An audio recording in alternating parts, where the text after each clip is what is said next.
and Casey and Megan, and they're just gonna demonstrate some things. So first, we're gonna talk about a stance.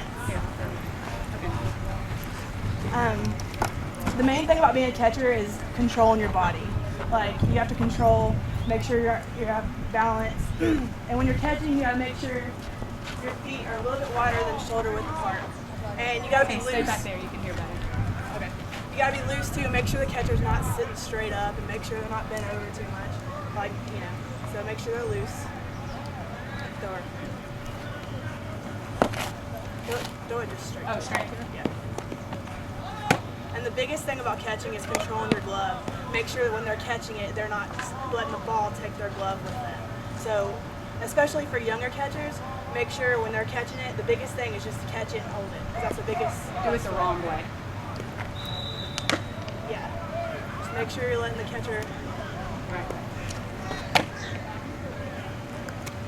That's the biggest thing, especially to learn from a young age, is to control your body, and because the whole team feeds off the catcher and feeds off their control. And one other thing I wanted to point out is when you're catching, especially to avoid injury, when there's nobody on base, make sure your hand's in a fist behind your back. And when there's somebody on base, just so you can get your hand there quicker behind your glove. So. Ready? Do one behind your back.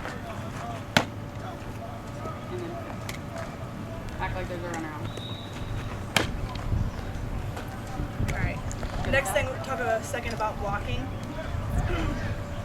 So block to the front first. What's that? To the front, just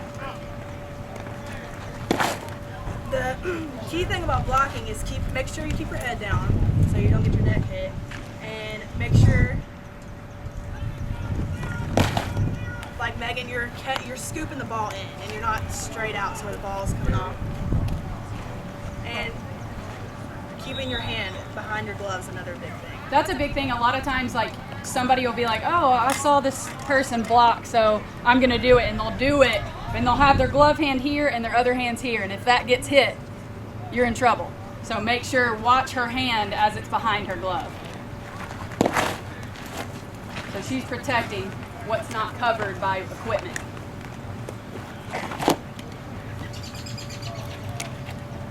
All right, Sid, you want to jump in for a second? A quick thing about blocking to the side. The main thing about blocking to the side is making sure your body's always pointed towards the plate. So if it's an outside pitch and you're turned this way, the ball won't go all the way over there. So it's just the same thing, just for going to the side.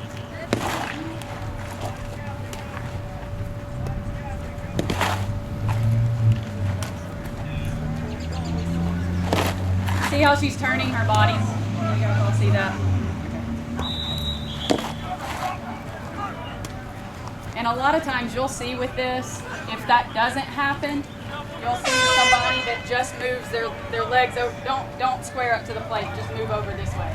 So she'll move over this way, and this shoulder, a ball will end up ricocheting this way, and you're going to end up having it shoot off both sides. So that's why it's very important to get those shoulders around and squared to the plate.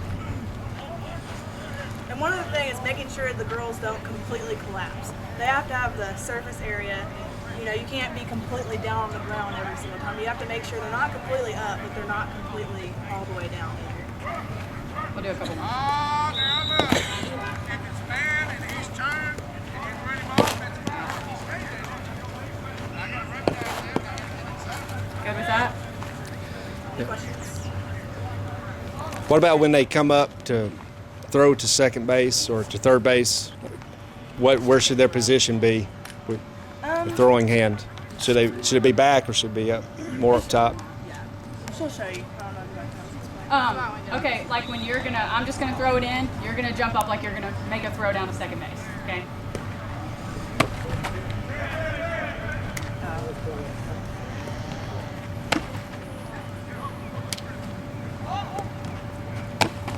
And do the same thing for first, okay? The biggest thing about this is a lot of catchers tend to go catch the ball and go straight down with it. The biggest thing is watch it, Sydney. She'll go straight from the ball, straight to her ear. Same thing with throw downs. A lot of girls tend to do that.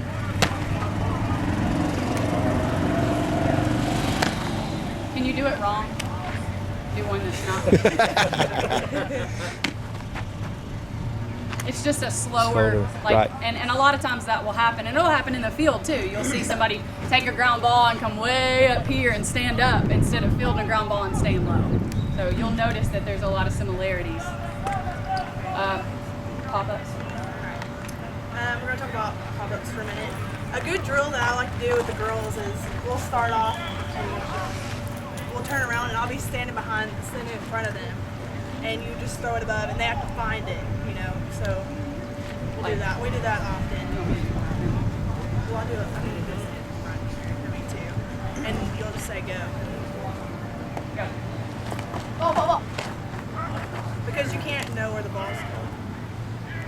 You can't know where the ball's going, so it could go anywhere off the bat. So it's good to teach them how to find the ball. Go. Ball.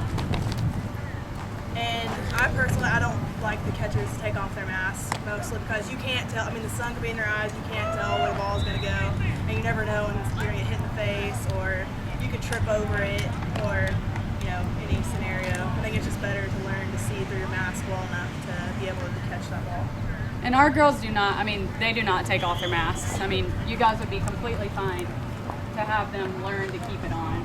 I think that's probably one of the bigger mistakes that I see, just with Little League coaches and my coaches, and when I was growing up did the same thing, and you're always taught to just throw that mask as far away from the areas that you can.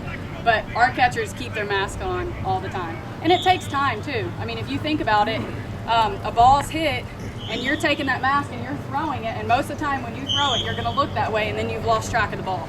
So I definitely agree with that. I definitely think that keeping that mask on is important. Okay. Any questions catching? When she's getting ready, I noticed most times she's crouched down where her thighs and her calves are touching each other. I know in baseball they they stand kind of more upright, hold their body up. Which one do y'all do? Y'all kind of... Megan does get lower than most people. Okay. Yeah, most people don't. That's just where she feels comfortable. The biggest thing is make sure the catcher feels comfortable. But yeah, she can come up just a little bit. And honestly, if you look at the difference, if she were healthy, she's got a torn ACL, but if you looked at the difference between her and her and her, you're going to see some differences. It's just like hitting. There's no cookie cutter way that's just like the very best way. Whatever you're comfortable with, whatever your girls are comfortable with. But, I feel like when they get up to make a throw or they're blocking a ball, they're in the same position. But their starting point might be different. You may have a baseball player that starts here, and you may have one that starts here, but when they get to contact, they're at the exact same point. So it's kind of the same with this or fielding or anything else. Just make sure they're comfortable. But good question. Anything else? Okay, let's go to